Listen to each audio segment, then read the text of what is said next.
ятгаас болчихтэй мэдж авах хэрэгтэй. Тэгээд дагавар нь болохоор шинэ бүтээдэг. Нөхцөл нь болохоор өөрчлөлт нэмэгдэлт хийсэн ч өгд ихэндээ байдаг. Ийм хэлбэртэй байна. За тэгээ олон тооны дагаврыг болохоор тухайн үгийнхаа араас дагуулan бичдэг. Тэгээд дагуулan бичих болон тэгээд бас болгон бичдэг.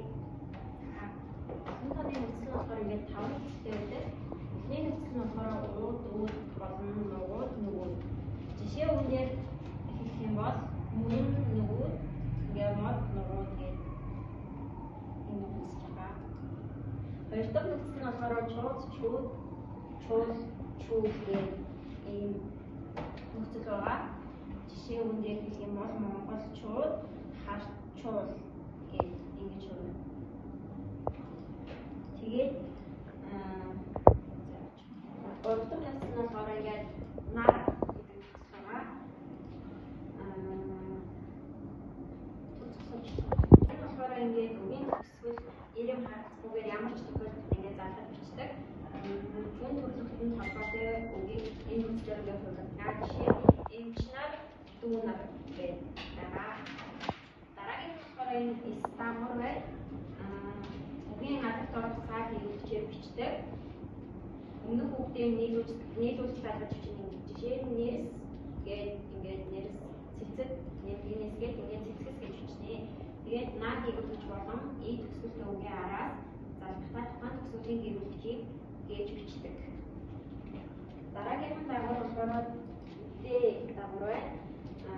Нөхцөлийг бичихдээ үгийн гадагт орох дэвсгэр бичдэг. Игшгээр төгссөн үгийн араас болоод наа, яра, ла гэр бүлэгчээр төгссөн зарим үгийн араас залгаж бичдэг. Ингээд эзэн гэх нэмгэнгээ эзэн болж байгаа. Хамтдаа гişүү бичээд тэрэнд эднээс ингээд тохирох дагаврыг залгаж бичнэ. За бүгдүүдээ бичиж дууссан бол дараагийнхаа насгал руу орцгоё. За эдгээр өнөөдөр ингээд чууд, нар, эс, дэ гэх залгууруудыг залгаж бичнэ. Тэгээд нөхцлүүдийг самбар дээр гарч ирж саналаар бичих хүүхэд байна уу?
Анхаарал тавьж бидний хичээл үзсэн байлаа.